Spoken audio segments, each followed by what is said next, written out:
Howdy. Welcome to Small.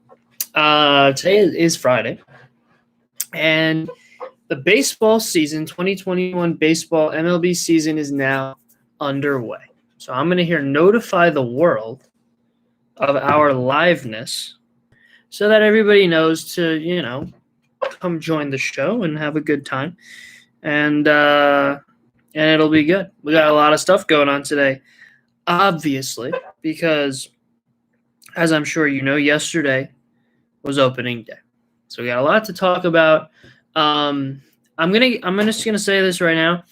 I was gonna try to do playoff predictions, postseason predictions, in my first show of the season, but I had devised them, and now I'm rethinking it a little bit. So I think we might have to forego those predictions just for a bit. But those will be on the way very, very shortly. But yeah, a lot to talk about today. And like I said, or I didn't actually say this, but like I meant to say, I'm going to talk a lot of Yankees today because that was a very interesting game. And I was like, my viewers, you people, are very prone to Yankee talk, very susceptible to Yankee talk on this show. I get a lot of requests to talk about them, and so I do, because I want to make you people happy and entertained. So I must notify the world that we're live, because I didn't preview this show. So people don't have a way of knowing that we're here, but now they do because I notified them. Anyway, so I'm gonna start with this. You might have had a feeling that this was coming. I want to talk about a particular individual, in Gary Sanchez. Now, it's funny. I feel like I talk about Gary Sanchez a lot on this show, and I did. I'm correct. I do talk about him a lot on the show, and I always feel like people are going to get tired of me talking about him because, it gets monotonous. But they don't. I hear a lot of positive feedback about my Sanchez talk. Not that it's correct, but that it's entertaining. And so I'm going to keep talking about him, but in a different light today, because what I saw yesterday from Gary Sanchez was probably the most impressive game I've seen from him in his career and for any player on opening day in a very long time. And impressive in the sense that, in comparison to my expectations, right? I certainly don't think that, well, I'll get into what I actually think, but I don't think that, this is a sign of him returning to his, MVP level form. We're not going to go quite there, but I've been extremely critical of Sanchez over the last couple of years. Even before his demise, I was not, a part of the campaign that thought that he was going to go on to be one of the league's best players. But what I saw yesterday was very, very exciting to me, as a Sanchez fan. And it's funny. I mean, obviously you guys know I'm not a fan per se of Gary Sanchez, but I like Gary Sanchez. I have no problems with him on a personal level, so I want to see him succeed. And I'm a Yankee fan too. And while I'm not, a strong believer in fandom, I'm rooting for him to do well. I think I have proven my point. I think my point has been proven. And I think at this point, he's had his fall, and that's okay. And now hopefully he can figure it out. Will he? I don't know. But based on what I saw yesterday, and obviously he hit the home run, but that's fine. But not really that relevant to what I'm about to say. Right? Of course, he hit a home run, and obviously that's a good thing. But he hit some home runs last year, right? He'll square a ball up every once in a while. That doesn't mean he's, just because it happened on opening day, doesn't mean that he's back in prime Gary Sanchez shape. right? Because when he, manages to connect with a pitch, it usually goes pretty far. So just because he hit a home run doesn't necessarily mean that, right? Because it just happened to come early in the season as opposed to late in the season. But what I did see was a level of energy, a level of passion, and I can't believe I'm saying this, but a level of leadership from Gary Sanchez yesterday. And I don't know if it was because of the home run. It feels to me like it was, because in the first inning, I saw a regular Gary Sanchez, like nothing, bad or anything, but, pretty standard Gary Sanchez. Then, in the second, he goes on to hit a home run. And from that moment on, in the game, defensively and offensively, but particularly defensively, because that's when he's on the field the most, he was engaged. He was working alongside Garrett Cole and the relievers. He was giving him, feedback and, on his pitches. He was telling him good job and propping him up and what you want from your catcher. But when catchers try to do that in an artificial way, it obviously doesn't work, because human beings, pitchers, know, if a catcher says good pitch, if they mean it or not. And Gary Sanchez, even on balls, pitches out of the zone, pitches that weren't effective, was being extremely supportive of his pitching staff yesterday in a very genuine and energetic way. Again, I don't know if the home run caused that. It's possible. Made him feel good about himself. But if it did, fine. If he, if he can use that to carry himself, to carry over rather, going forward, fine. So I was very impressed with that. Obviously, the throw, the caught stealing, very impressed as well. The narrative is that Gary is not a good defensive catcher, but the one thing he is good at is throwing, which is untrue. He has a strong throwing arm, but it's not an effective throwing arm at throwing people out, because it's not particularly accurate and his release is not particularly quick. But yesterday, the release was quick. I don't know the exact pop time, but it looked very good. And the throw was on the money, and of course it was strong. We can expect that from him for sure. So defensively, I think he missed one frame in the seventh, which was kind of a little bit questionable, but obviously going to happen. Throughout the rest of the game, his framing looked pretty good. There were a couple really nice frames that he had, and blocking he wasn't really tested much, but he did an adequate job. But again, there's three aspects to the game of baseball. There's offense, there's defense, and there's intangibles. And Sanchez, historically, has been really, really bad at all three. Yesterday, he was good on offense, he was good on defense, and he was good intangibly. So I don't know what, and he's been saying, and the Yankees have been saying for years now, every offseason, they say, oh, well, he's figured it out, and he's ready, and whatever. And again, they said that this offseason, of course, like they do every year, because they don't want to look like fools, for continuing to play him when the stats and what his production, you don't even have to look at the stats, but if you look at stats or watch the games, either one is going to tell you he should not be playing in major league games. But every offseason, the narrative from the Yankees camp is he's figured it out in one way or the other. Usually it's like defense. Last couple of years it's been offense, and then like intangibly it's like always we're trying to improve and whatever. And they bring in Eric Swanson, the catching coach, to try to help him, and it didn't work last year. But whatever he did this offseason, and again, I don't know if it's one game, I don't know if it's just because he hit a home run, and if he stops hitting home runs, he's not going to be good intangibly or defensively. But whatever he did yesterday was, again, I don't think he's going to be an all-star or anything. I don't think he's going to be a productive offensive player this season or any season for that matter. I don't think he'll be nearly as bad as he was last 2 years, which were probably the two worst offensive seasons in Major League history. But defensively and intangibly,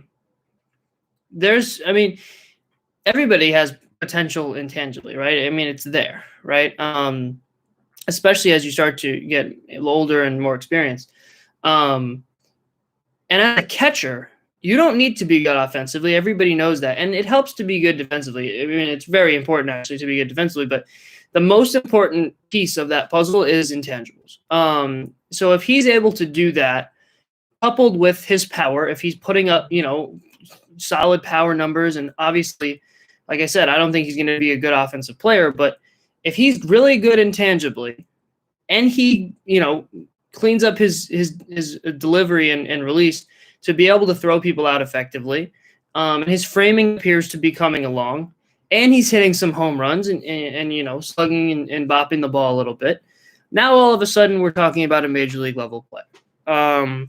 Last year we did not see a major league level player behind the plate for the Yankees, and they didn't fill the need. Right? They're still relying on him to fill that need. I mean, we see what they think about him from what they've done the last couple of years, which is sign like AAA level catchers to back him up in case he has another bad season.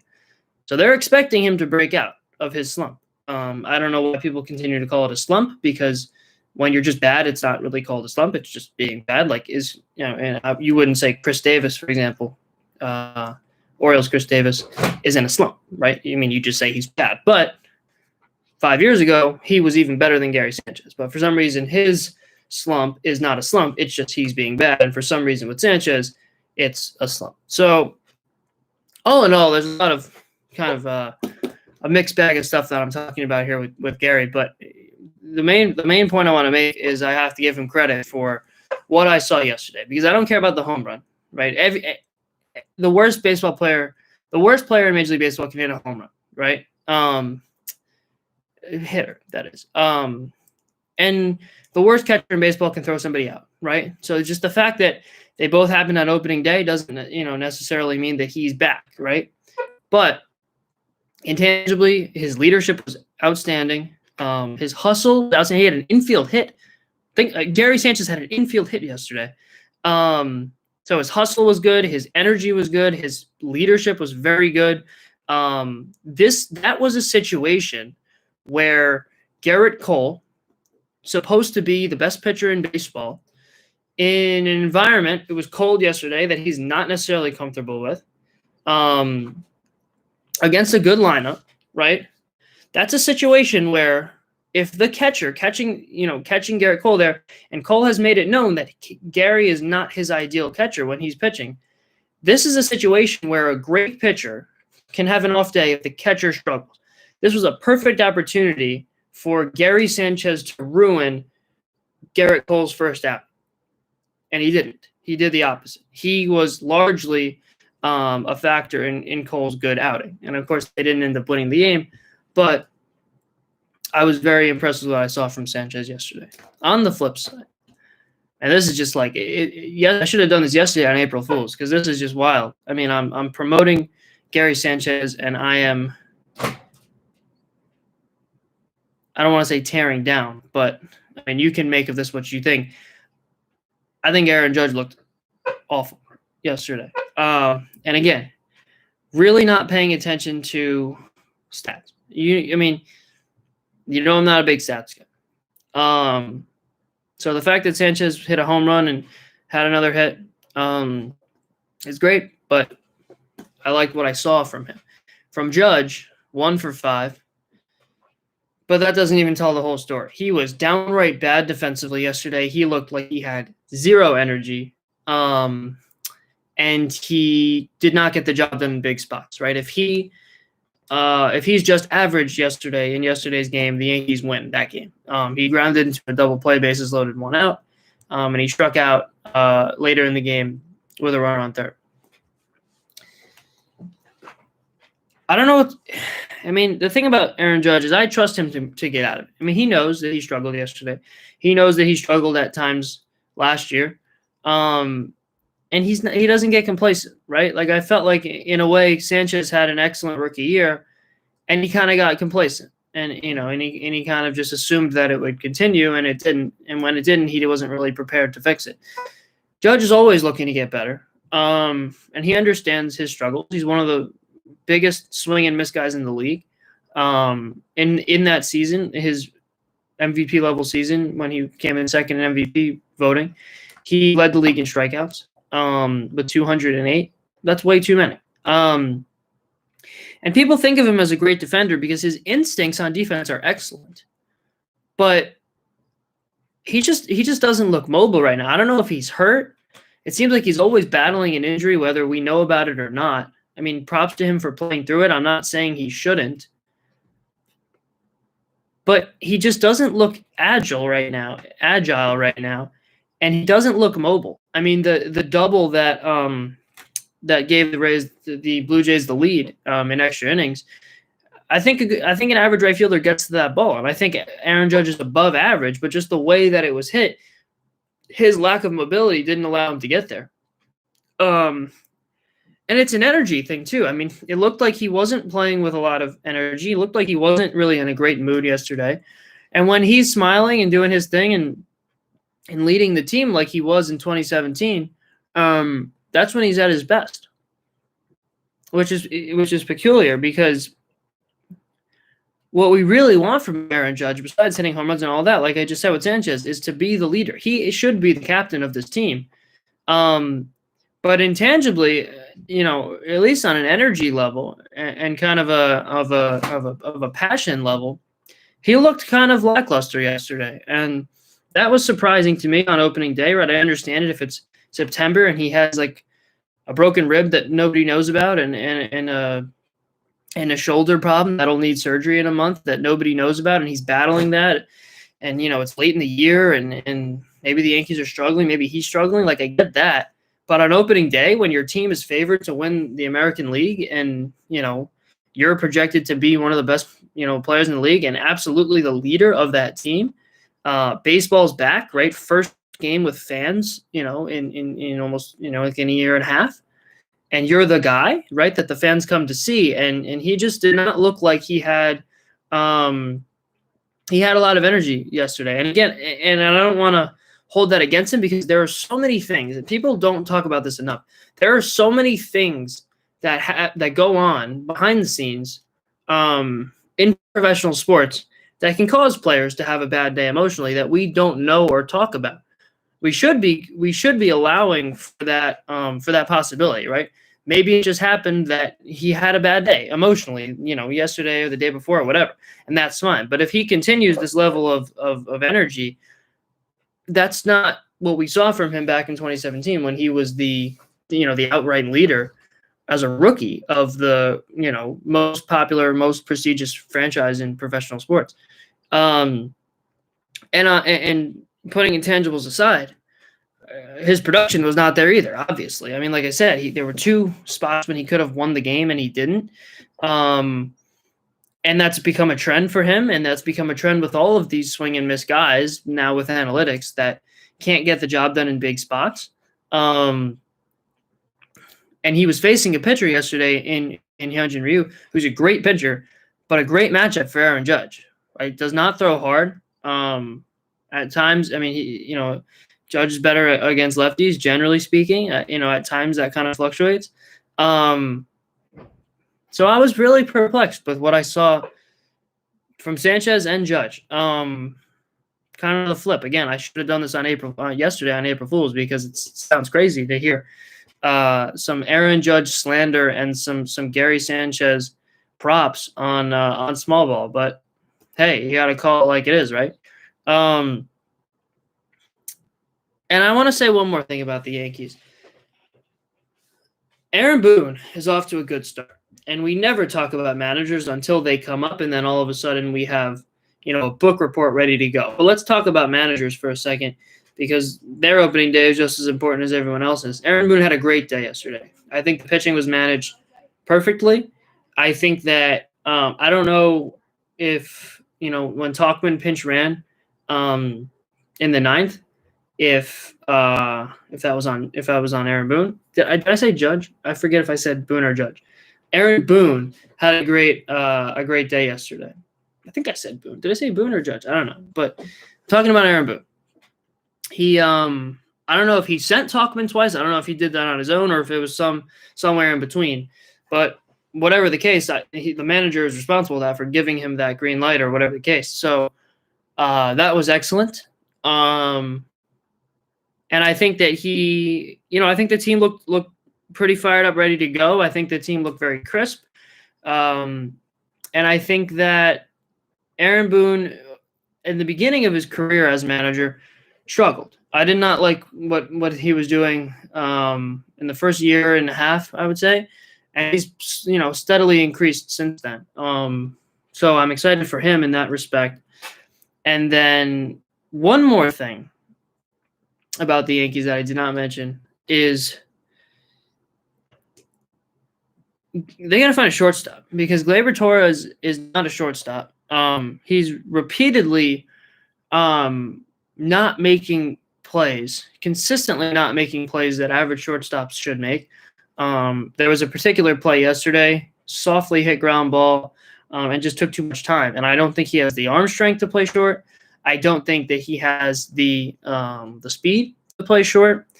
And I think he's naturally a second baseman just by nature. And I think he's a very good second baseman.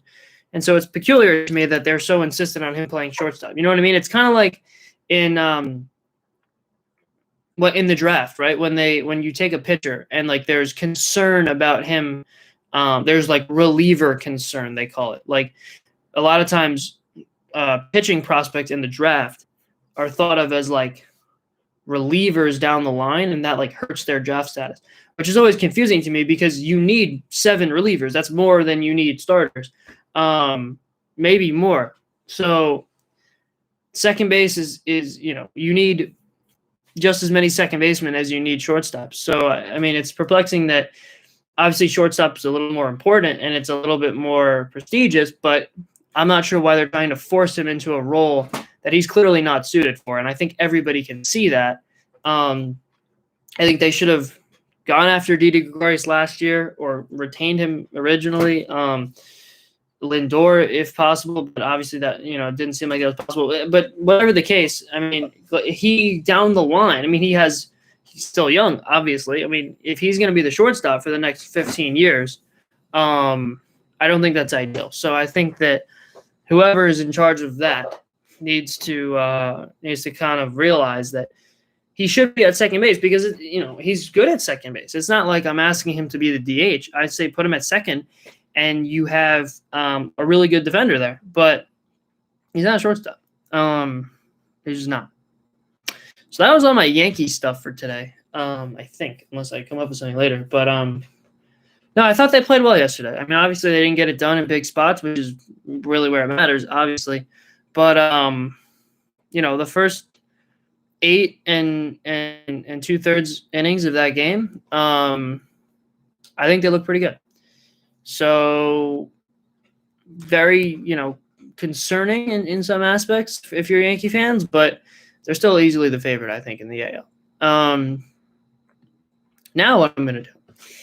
I posted on the Small Ball Instagram that I'm going to be trying to pick as many games as I can this year and, tally them up and total it and just see how successful I am. So I'm going to try to pick every game if I can. So if I am able to on Small Ball, I will. But if the timing doesn't work out, I'll just post my picks. If you want to get involved, please do. Send in your picks and we can kind of keep a running tally, or if you have anything of that nature. I mean, I love to hear from my viewers. So what I'm going to do today, because I posted my picks from yesterday, we did all right. We did pretty well. We were off to a good start and it kind of slowed down a little bit, but I was pleased with my picks yesterday. So I'm going to give you my picks for tonight's games. And I picked the Red Sox in the 2:00 game and they lost. So not off to a great start today. But for today, Rays, Marlins, and each day that I do make my picks on the show, which is probably going to be like every show, I'll probably try to do it quickly, but I'll give a little breakdown. So I think Rays, Marlins, I like the Marlins in this game. I think Ryan Yarbrough is just transitioning into becoming a starter. I think he might struggle. I think Pablo Lopez is poised to have a really good year for the Marlins. I think the Marlins look really, really good yesterday, and the Rays kind of struggled. I mean, obviously they struggled. The Marlins struggled at the plate too. They didn't score any runs, but the Rays didn't look great at the plate. I think Pablo Lopez, I'm excited about what he's going to be able to do this year. I think the Marlins took some good swings, and I think that they're going to win this game. Dodgers, Rockies, I'm actually going to take the Rockies. Clayton Kershaw historically has not been good in Coors Field. And the Rockies are a little bit more comfortable with that, of course. I think the Dodgers looked similar to the Yankees. They looked good, but did not get the job done in big spots and were very sloppy, did not look crisp yesterday. And again, Kershaw's historically not too good in Colorado. So I think that obviously I think the Dodgers are significantly better than the Rockies, but a lot of upsets I'm going to pick because it's baseball, and that's just kind of how it works. So I'm going to go with the Rockies to win tonight. White Sox, Angels. I thought the Angels looked really good yesterday. Intangibly, they looked excellent. They were clutch. They got the job done in big spots, and they won a game against a really good pitcher in Lucas Giolito, who had a really good outing. So, I mean, when you're able to, especially if you're a team that does not have great pitching, in the Angels, if you face a great pitcher on a good day, you're not supposed to win those games, but they did. And so I think especially against Keuchel tonight, they match up well against soft-throwing lefties. And I think that Andrew Heaney, I'm not sure he's going to have a great year, but I think that, with Jimenez out for the White Sox, and I think Heaney's going to have a nice outing tonight. I think Keuchel might struggle a little bit against that lineup, which seems to be kind of clicking right now. Obviously, it's one game, but I think that they had they looked pretty sharp yesterday, and I trust them in a big spot tonight, and I don't so much the White Sox. Astros, A's, I'm going to take the Astros. I think Greinke, by the way, yesterday, I think he could win the Cy Young this year. I thought that he was going to have a really good season, and yesterday he looked excellent. And I think the Astros match up really well against lefties, and that's tonight the A's are going to be throwing Jesus Luzardo. So I think and the Astros looked really good yesterday. It took them some time to get going offensively, but once they kind of, started gelling and clicking, they looked really, really solid at the plate. The A's, not so much. Obviously, Greinke had a great day. I think Christian Javier is going to have a good season as well. And I think the Astros get off to a 2-0 start, and the A's 0-2. D-backs, Padres. I'm going to take the Padres. I was wildly wrong about the Diamondbacks last year. I thought they were going to make the playoffs, and they were nowhere close. Offensively, they have just struggled since the beginning of last season, and they're still trying to figure it out. I think that they can. I think that they have the talent. I'm not sure what happened last year, and I think that they are way better than their record last year, and their offensive production, I think it will increase. But I don't think, playing Blake Snell on the road with that kind of stuff is the game to make that happen. So I think that Snell will have a nice night. I don't think he's going to have quite the season that we're expecting from him. But I do think the Padres will win tonight because the Diamondbacks do not look good at the plate right now. And I think, like I said, against a guy like Snell with that kind of stuff, it's not exactly an ideal opportunity to break out of a slump. And then finally, Giants, Mariners. I'm going to pick the Giants. I think the Giants – so I was also wildly wrong last year about the Giants. I thought that they were going to have an atrocious season, and they were a couple games out of the playoffs, so I was wrong about that. And I think this year they return to that level of lack of production. But I think they'll win tonight because they still look very good. Gabe Kapler really surprised me last year, their manager. I thought that was a terrible signing, and he had a really, really strong season, so I have to give him credit for that. And he looks good right now. The Giants look good, and I think this is a game with Cueto on the mound for the Giants and Uezi Kikuchi on the mound for the Mariners. This is a game that's going to see a lot of balls put in play. Neither pitcher really dominant strikeout type pitcher. And I think the Giants are better defensively. So in a game where both sides are going to have a lot of balls put in play, I trust the Giants to make more plays on defense.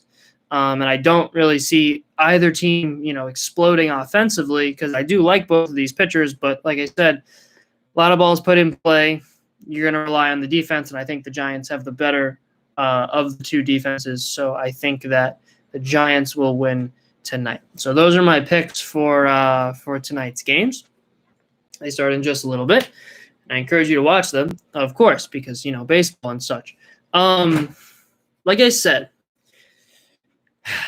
I wanted to come at you with my playoff predictions today, but they're not ready. They were ready. I made them, and then I started to rethink it. So I'm gonna finalize those and get them to you as soon as I can. And this is gonna be a weird year. I mean, there's a lot of teams, especially in the NL. There's gonna be, I think, at least two like really, really good teams that don't make the playoffs. This would be a great year for the expanded playoffs, because I think a National League 8-team playoff this year would be fascinating. But I think it's equally fascinating to see which of these teams is not going to crack the postseason. So I have to figure that stuff out. I will get back to you on that, and we'll do some predictions and such, as you guys are very fond of my predictions. And lastly,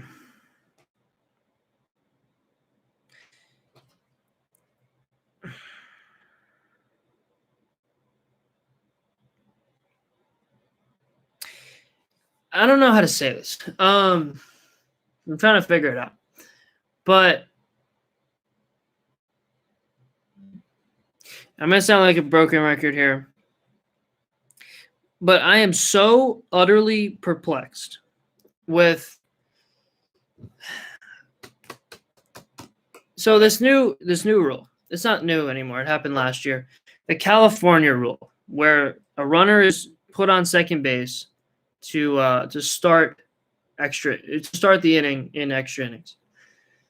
I don't mind the rule, actually. Like, you'd think me as like a baseball traditionalist would hate it. I don't really. I think it's actually pretty exciting. I think that it actually adds strategy, and it emphasizes real baseball, which is moving runners and putting the ball in play. And I think in a day and age where everybody's trying to hit home runs, no matter what the situation of the game is, it kind of forces teams to actually play entertaining offense. So that's not my problem. My problem is I think I watched every game yesterday. I think there were 3 or 4 games. I went to extras. So there was probably a total of 10 half innings of extra innings yesterday. And not once, not one time, did somebody drop down a bunt to move that runner over to third. I don't even think I should look this up, actually. I don't think all of opening day yesterday anyone dropped the bunt down. There were 2 teams last year in Major League Baseball, 60-game regular season, that did not have a sacrifice bunt in the entire season. Neither of those teams made the playoffs.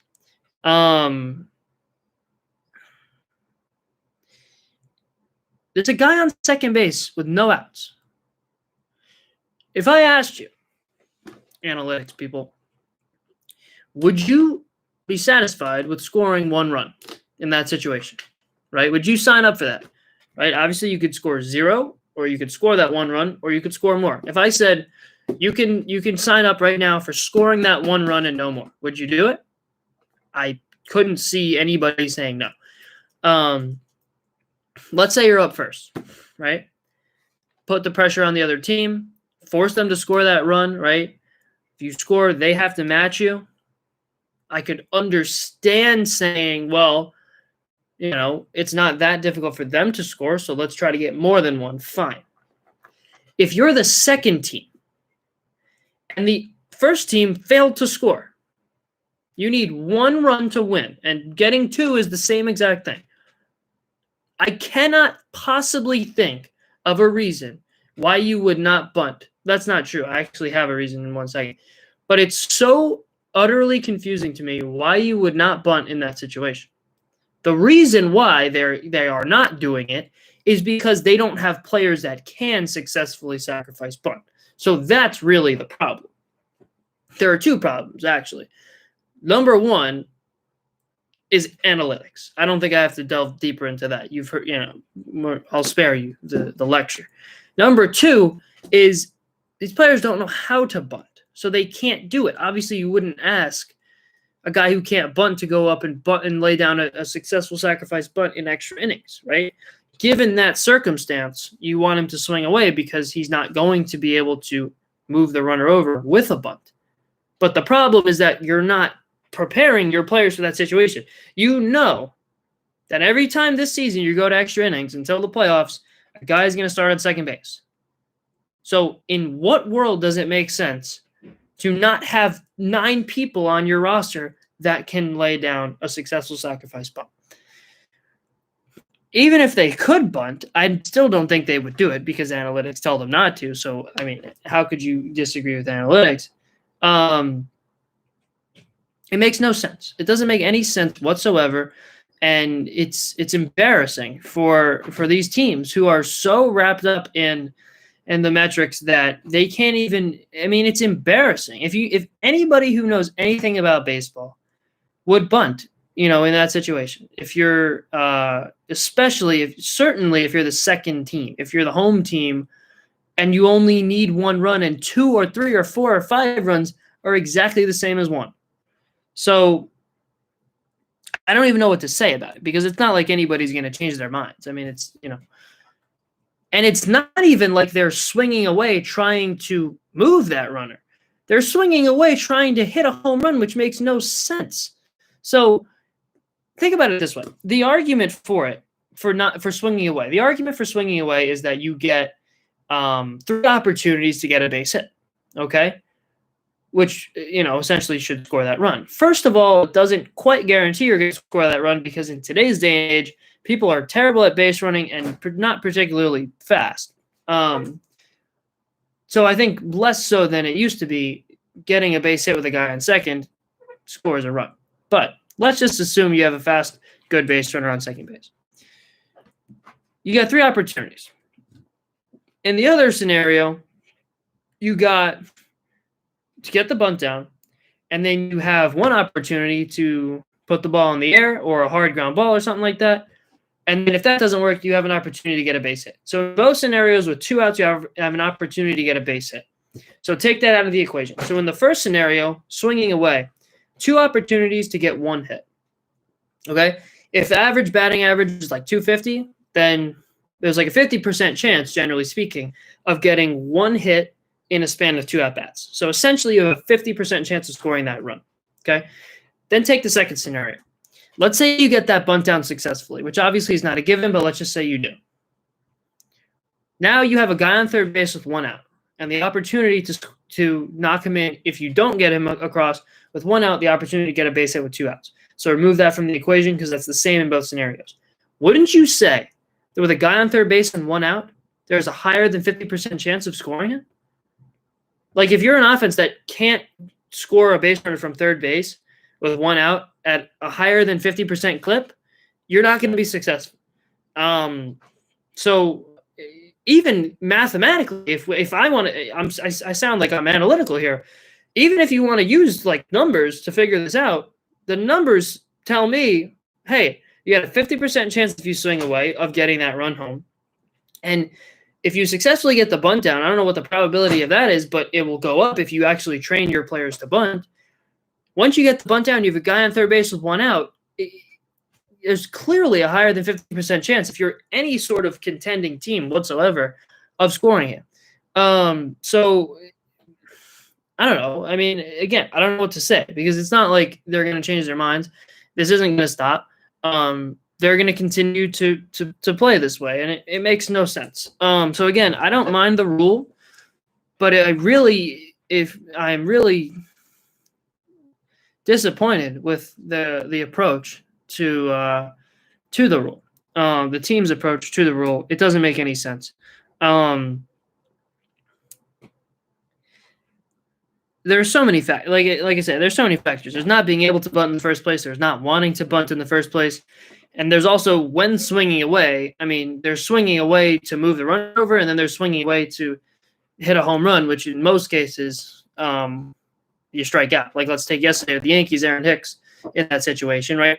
good hitter, but still a decent chance, more than decent, still a fairly good chance he's going to strike out there, and he does, and that just completely squashes that inning, and they go on to lose the game. So, I mean, I'm just going to leave it at that because I don't really have anything else to say. It just doesn't make a lot of sense. And